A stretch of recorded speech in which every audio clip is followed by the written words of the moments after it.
아침에 일어나서 기분 좋게 베란다로 나갔는데 정성껏 키우던 토마토와 고추 모종이 마치 누가 목을 꺾어놓은 것처럼 푹 쓰러져 있는 것을 본 적이 있으신가요?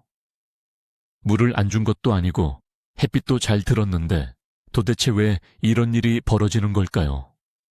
어쩌면 여러분은 지금 이 순간에도 식물이 그냥 약해서 죽는 거라고 오해하고 계실지도 모릅니다. 하지만 놀라운 사실을 하나 알려드릴게요. 식물은 이유 없이 갑자기 죽지 않습니다. 여러분의 화분 흙 속에서는 지금 이 순간에도 보이지 않는 잔혹한 사냥꾼들이 모종의 생명줄인 뿌리를 갉아먹고 있습니다.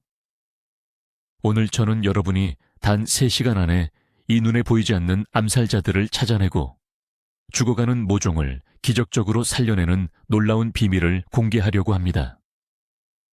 이 영상을 끝까지 보신다면 그동안 툭하면 모종을 죽여 먹었던 여러분의 가드닝 인생이 180도 달라질 거라고 확신합니다. 어떤가요? 여러분의 화분은 지금 100% 안전하다고 자신하실 수 있나요?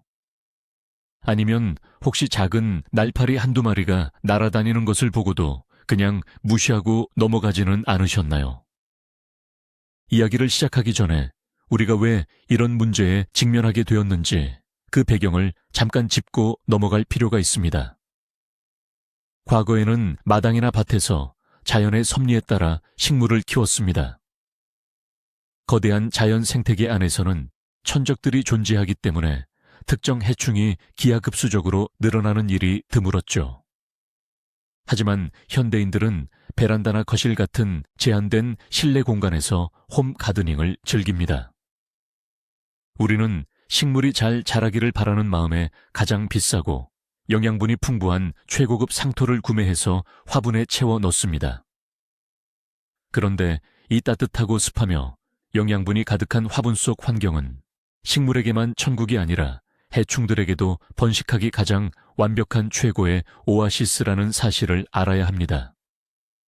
특히 실내 환경은 바람이 잘 통하지 않고 흙의 표면이 항상 촉촉하게 유지되기 쉽습니다. 이러한 환경적 특성 때문에 외부에서 우연히 날아 들어오거나 처음부터 흙 속에 알 형태로 숨어있던 해충들이 천적이 없는 실내 화분에서 폭발적으로 번식하게 되는 것입니다. 그 중에서도 가장 악명 높은 녀석이 바로 오늘 우리가 상대할 뿌리파리입니다. 이 녀석들은 축축한 흙을 너무나 사랑하며 식물의 여린 뿌리를 주식으로 삼기 때문에 이제 막 싹을 틔운 어린 모종들에게는 그야말로 사신이나 다름없는 존재입니다. 가장 먼저 우리가 직면한 이 위급한 상황의 정체를 정확히 파악해 봅시다. 식물이 쓰러졌을 때 우리에게 주어진 시간은 생각보다 훨씬 짧습니다.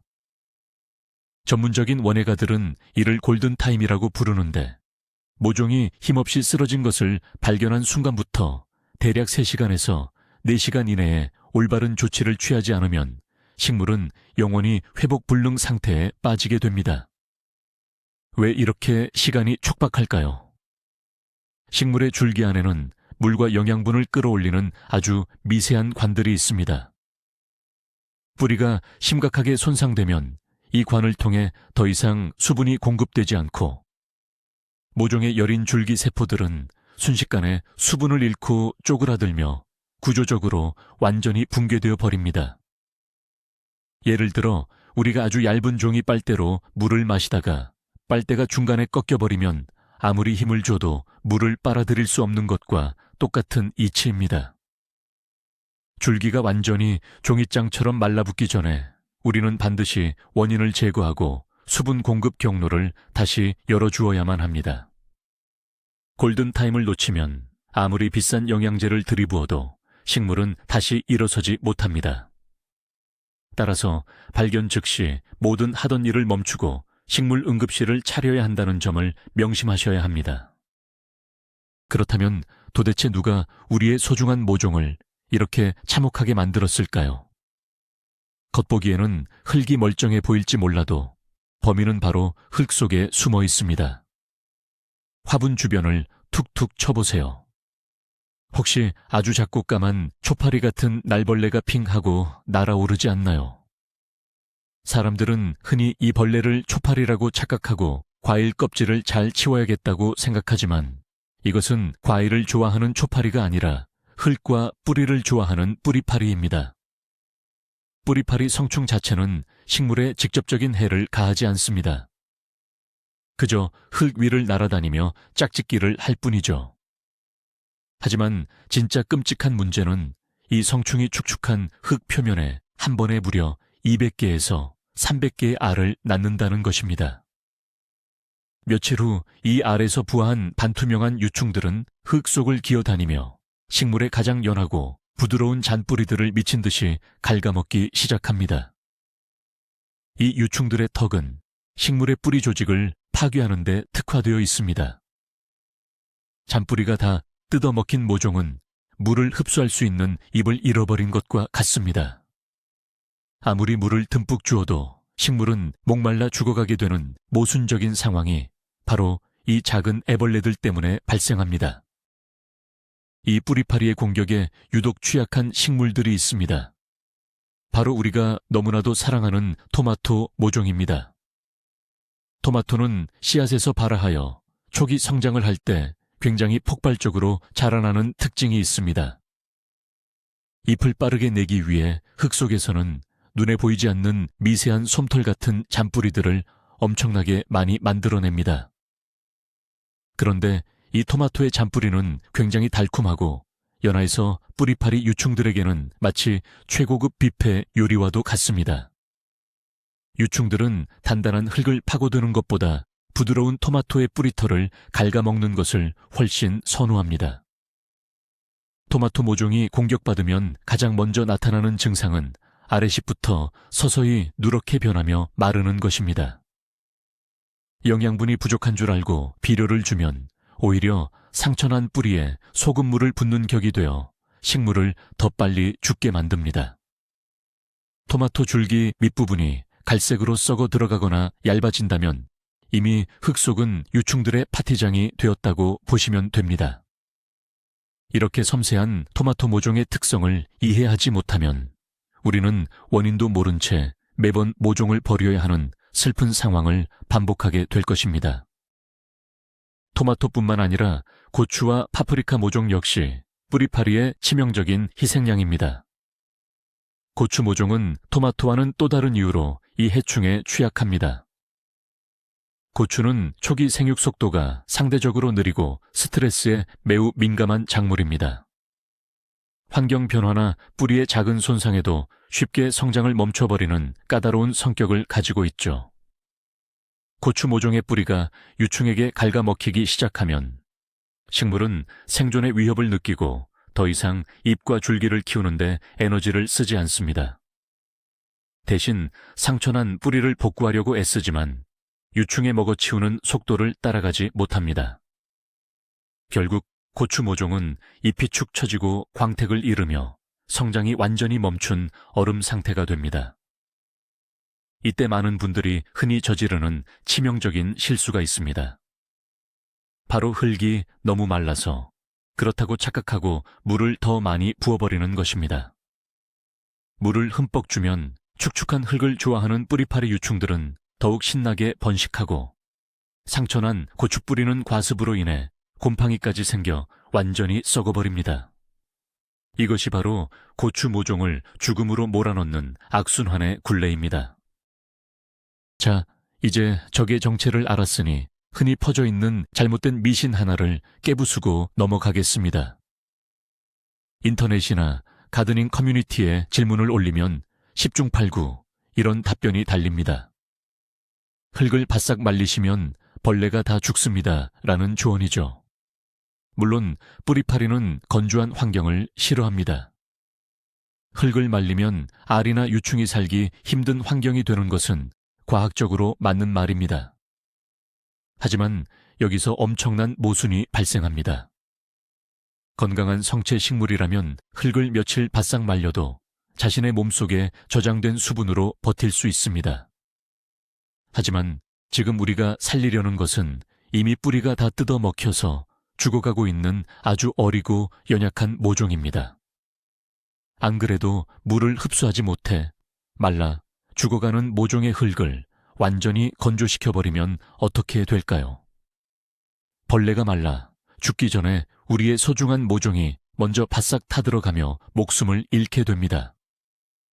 빈대를 잡으려다 초가삼간을 다 태워 먹는 격입니다. 따라서 이미 심각한 타격을 입은 모종에게 무작정 건조 요법을 사용하는 것은 식물을 2번 죽이는 확인 사살 행위라는 것을 반드시 기억하셔야 합니다. 우리는 식물에게는 안전하면서도 벌레만 골라 죽이는 정밀 타격 방법이 필요합니다. 응급처치의 첫 번째 단계는 무조건적인 격리입니다. 전염병이 돌았을 때 가장 먼저 해야 할 일이 감염자를 격리하는 것처럼 가드닝에서도 격리는 철칙입니다.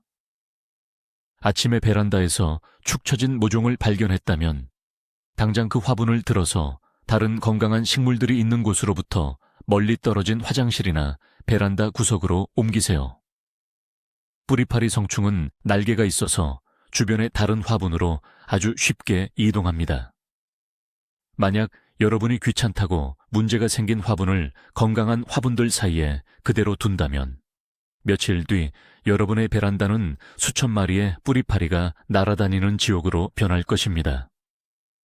격리할 때는 화분 받침대까지 함께 옮기고 이동하는 동안 성충이 날아가지 않도록 화분 위를 얇은 비닐봉지로 살짝 덮어서 이동하는 것이 좋습니다. 이렇게 완벽하게 격리를 마친 후에야 우리는 마음 편하게 본격적인 치료 수술에 들어갈 수 있습니다.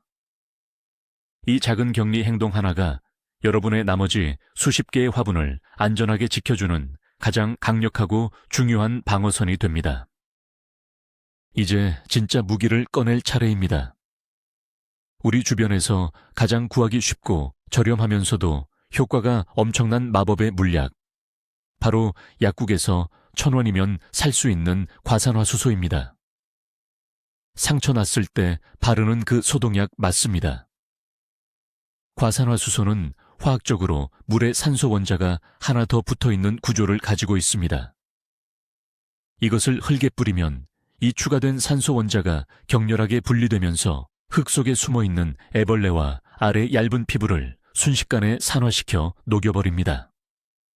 하지만 식물의 뿌리나 흙 속의 유익한 미생물에게는 일시적인 자극만 줄 뿐 큰 해를 끼치지 않으며 시간이 지나면 깨끗한 물과 산소로 분해되어 식물의 뿌리 호흡을 돕는 보너스 효과까지 제공합니다. 사용법도 아주 간단합니다. 약국에서 파는 3% 농도의 과산화수소를 물과 1대 4의 비율로 희석합니다.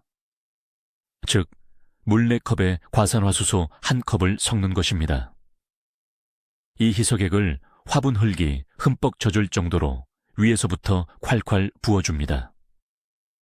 그러면 흙 표면에서 치지직 하는 소리와 함께 미세한 거품이 끓어오르는 것을 볼 수 있는데 이것이 바로 유충과 알이 파괴되고 있다는 통쾌한 신호입니다.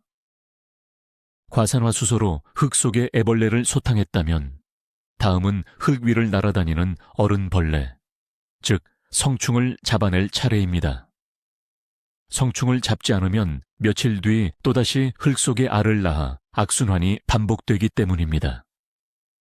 이때 가장 직관적이고 효과적인 도구가 바로 노란색 끈끈이 트랩입니다. 왜 하필 노란색일까요?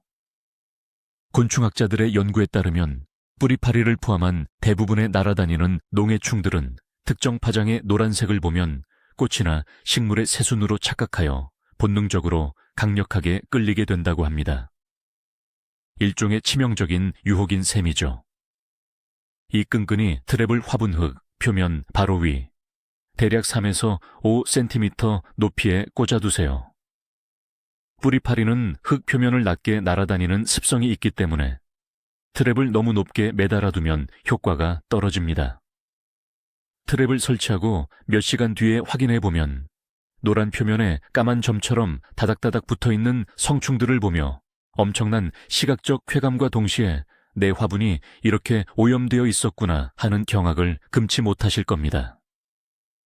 이 끈끈이 트랩은 해충을 잡는 용도뿐만 아니라 현재 내 화분에 해충이 얼마나 있는지 밀도를 확인하는 훌륭한 모니터링 도구이기도 합니다.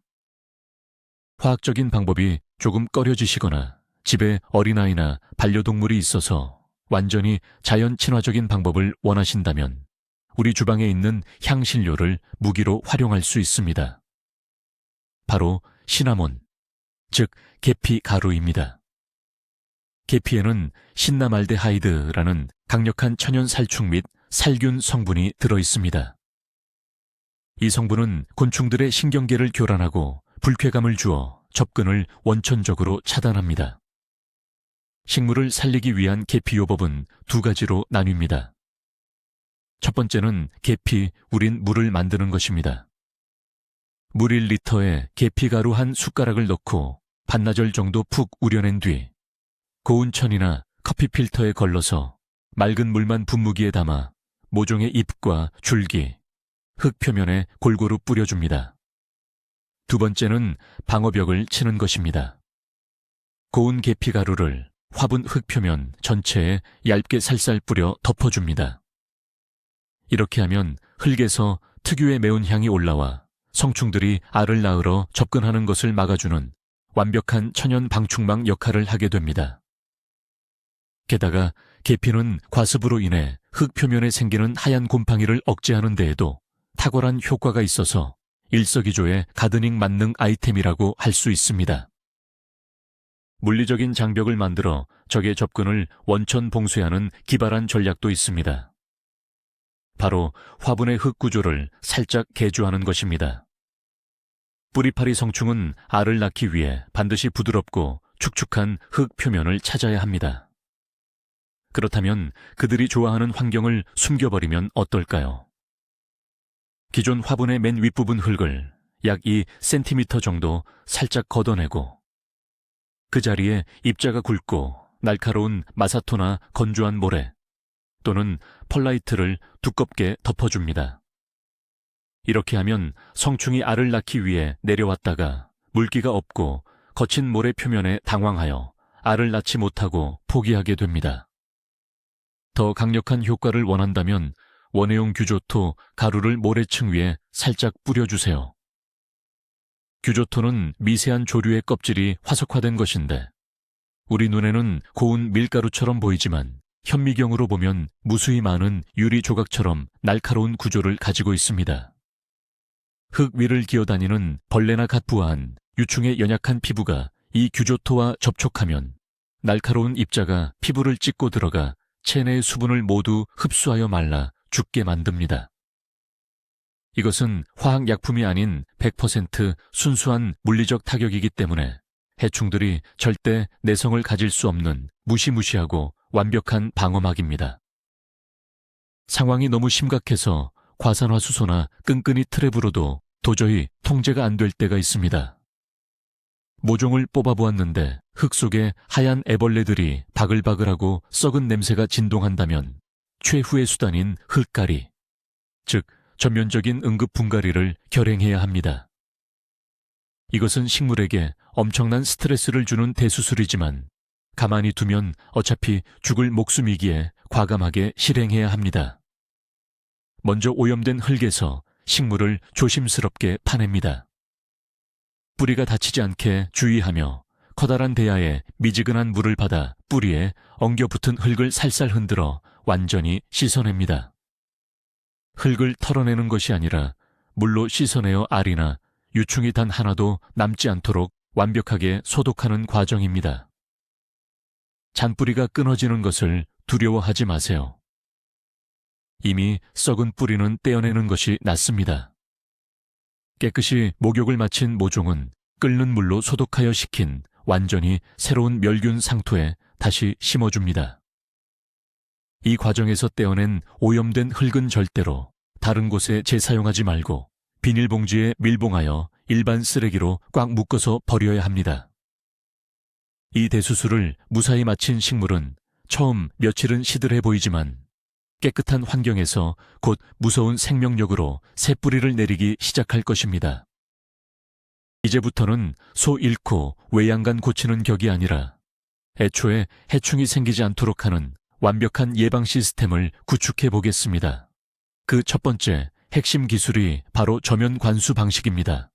저면 관수란 위에서 아래로 물을 붓는 전통적인 방식이 아니라 화분 받침대나 큰 통에 물을 담고 화분을 그 안에 담가 흙이 아래에서부터 모세관 현상을 통해 물을 빨아들이게 하는 고급 가드닝 기술입니다. 왜 이 방법이 해충 예방에 탁월할까요? 위에서 물을 주면 화분 맨 위쪽의 흙이 가장 먼저 젖고 오랫동안 축축하게 유지됩니다. 이는 뿌리파리에게 알을 낳으라고 레드카펫을 깔아주는 것과 같습니다. 하지만 저면 관수로 물을 주면 흙의 아랫부분과 중간 부분은 식물이 필요한 만큼 충분히 촉촉해지지만 공기와 맞닿는 맨 위쪽 흙 표면 약 2cm는 항상 뽀송뽀송하고 건조한 상태를 유지하게 됩니다. 물은 듬뿍 주면서도 표면은 사막처럼 만드는 이 기막힌 마법 덕분에 뿌리파리 성충은 알을 낳을 습한 장소를 찾지 못해 스스로 떠나게 됩니다. 저면 관수는 해충 예방뿐만 아니라 흙 속의 공기 순환을 좋게 하고 뿌리를 깊게 자라게 유도하여 토마토나 고추 모종을 튼튼하게 키우는 최고의 비법입니다. 물주기 방식을 바꾸는 것과 동시에 반드시 병행해야 할 또 다른 방어막이 있습니다. 그것은 바로 바람을 이용한 통풍 시스템입니다. 실내 가드닝에서 실패하는 사람들의 90%는 바람의 중요성을 간과하기 때문입니다. 자연 상태에서 식물은 항상 바람을 맞으며 자랍니다. 바람은 흙 표면에 과도한 수분을 증발시켜 해충이 번식하기 힘든 환경을 만들고 곰팡이 포자가 앉지 못하게 날려버립니다.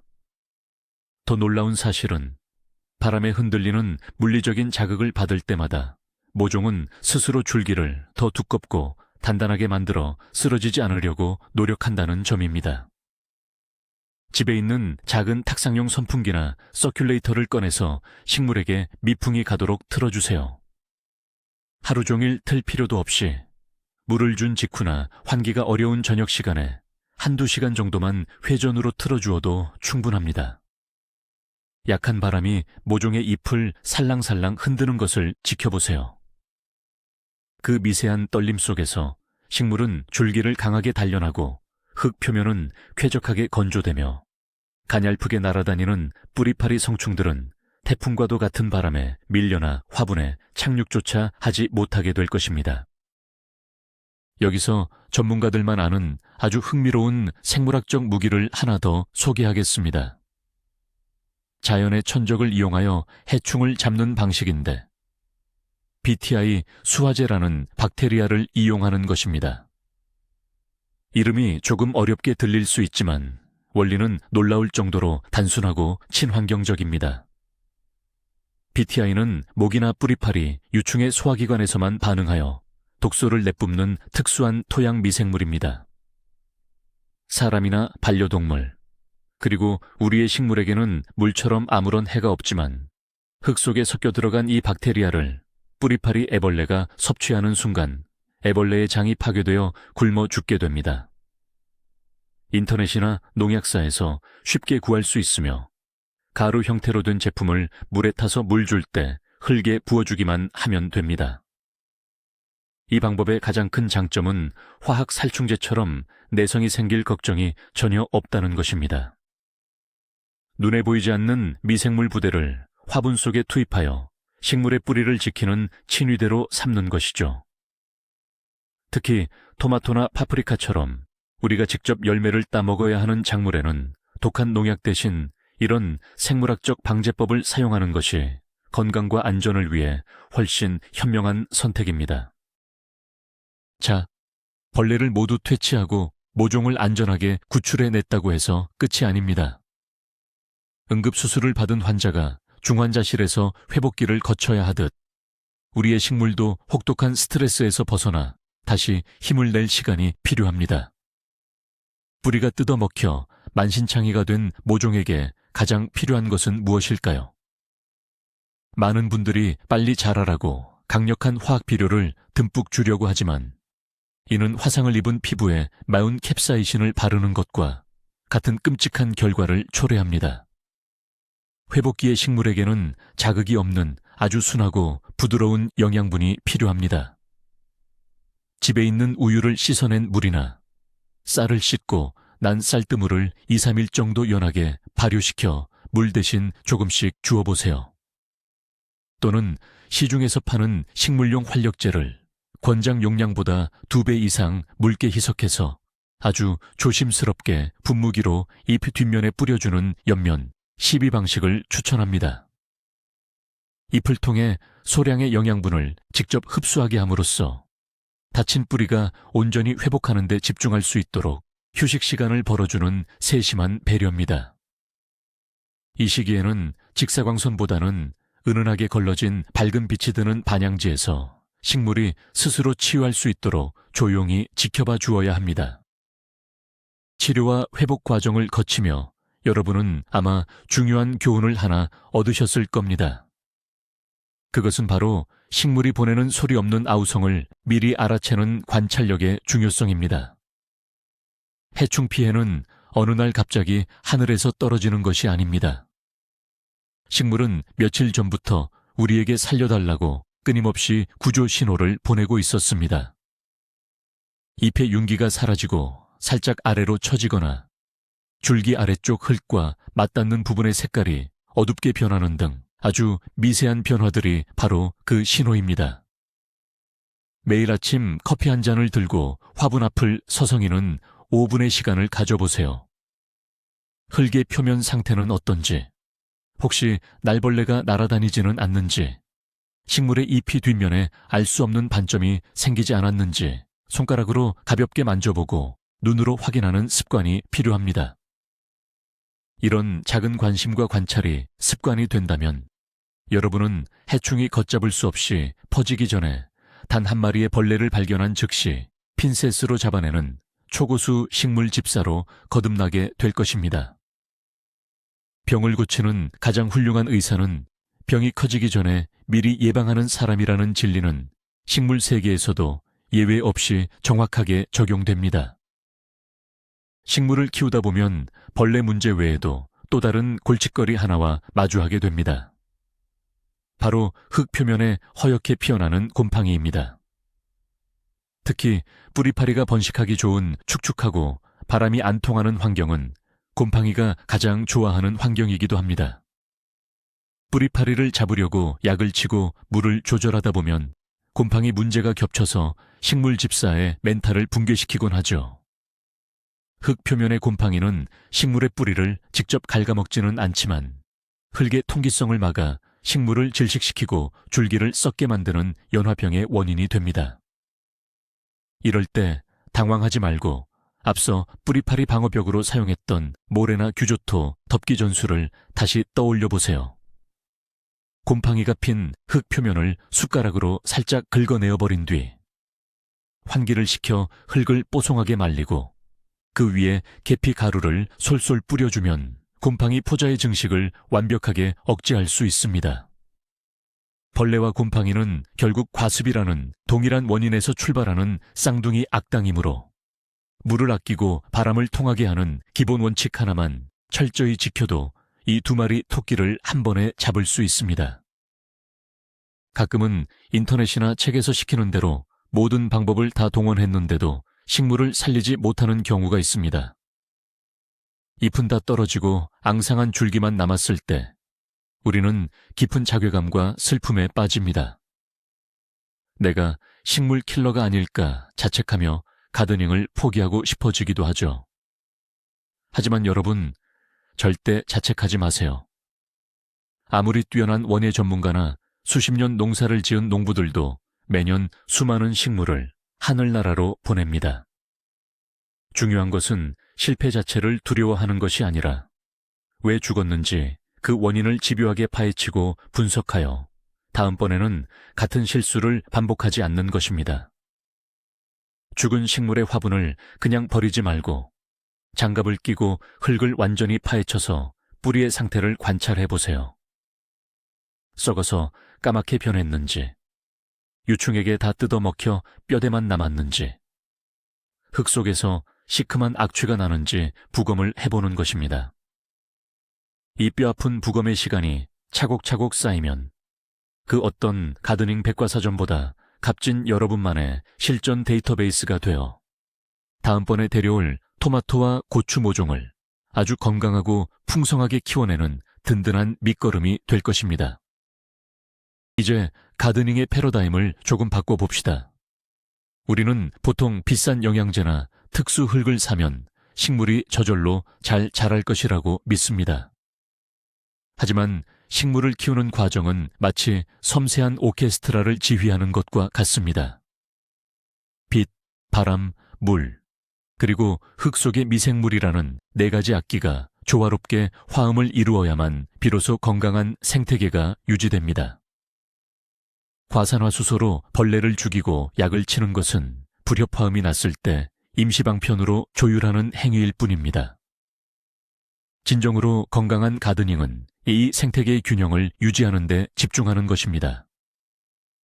봄의 모종을 심기 전 화분 흙을 뜨거운 햇볕에 며칠 동안 널어두어 일광 소독을 하거나 끓는 물을 부어 미리 해충의 알을 살균하는 아주 작은 수고로움 하나가 나중에 벌레와 사투를 벌여야 하는 수십 시간의 고생을 덜어줍니다. 식물을 단순히 물만 주면 자라는 장식품으로 대하지 말고 살아 숨쉬며 환경과 상호작용하는 작은 자연으로 바라보는 순간 여러분의 베란다는 그 어떤 해충도 쉽게 범접할 수 없는 푸르고 단단한 생명의 요새로 탈바꿈 할 것입니다. 자, 오늘 우리가 함께 다룬 내용들을 머릿속에 하나의 매뉴얼로 정리해 봅시다. 쓰러진 모종을 발견했다면 즉시 격리할 것. 과산화수소 희석액을 부어 흙 속의 애벌레를 즉각 타격할 것. 노란색 끈끈이 트랩을 꽂아 날아다니는 성충을 포획할 것. 그리고 흙 표면을 모래나 규조토, 계피 가루로 덮어 다시는 알을 낳지 못하게 방어막을 칠 것. 마지막으로 저면관수와 통풍으로 식물이 건강하게 자랄 수 있는 근본적인 환경을 리모델링할 것. 이 5가지 응급처치 및 예방 프로토콜만 완벽하게 숙지하고 있다면 여러분은 더 이상 뿌리파리 앞에서 무기력하게 당하는 초보자가 아닙니다. 내일 아침 당장 화분 주변을 날아다니는 작은 벌레를 발견하더라도 당황하지 않고 여유롭게 과산화수소를 집어들 수 있는 자신감이 생겼을 것입니다. 식물을 키운다는 것은 끊임없이 발생하는 문제들을 해결해 나가는 흥미진진한 탐정 놀이이자 과학 실험입니다. 이 과정 자체를 즐기며 식물과 교감하다 보면 어느새 빨갛게 익은 토마토와 윤기가 흐르는 고추를 수확하며 느끼는 엄청난 기쁨과 성취감이 여러분을 기다리고 있을 것입니다. 오늘 이야기의 마지막 반전을 하나 말씀드릴까요? 우리가 흔히 대형마트나 화원에서 비싼 돈을 주고 사는 최고급 배양토, 믿고 샀던 그 깨끗한 흙 속에 사실은 이미 뿌리파리의 알이 수면 상태로 잠복해 들어오는 경우가 굉장히 많다는 충격적인 사실입니다. 흙이 잘못된 것이 아니라 영양분이 너무 풍부하다 보니 자연스럽게 벌레들도 꼬이게 되는 피할 수 없는 현상인 것이죠. 하지만 이제 우리는 이 작은 악마들의 정체를 알았고 그들이 언제 활동을 시작하는지 그리고 어떻게 단숨에 제압하는지 완벽한 해답을 얻었습니다. 쓰러진 모종 앞에서 발만 동동 구르던 시절은 이제 끝났습니다. 3시간의 골든타임 안에 생명을 구하는 과산화수소의 마법부터 저면관수와 통풍이라는 철벽 방어 시스템까지 여러분은 오늘 가장 강력하고 실전적인 식물 구조 비법을 모두 전수받았습니다.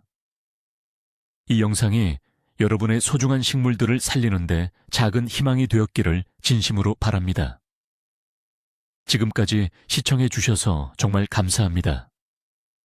영상이 유익하셨다면 지금 바로 구독과 좋아요를 눌러주시고 알림 설정까지 잊지 마세요. 혹시 여러분만의 기발한 해충 퇴치 노하우가 있거나 처참하게 실패했던 가드닝 경험이 있다면 댓글로 자유롭게 남겨주세요. 여러분은 식물을 키우면서 벌레 때문에 가장 크게 스트레스 받았던 적이 언제이신가요?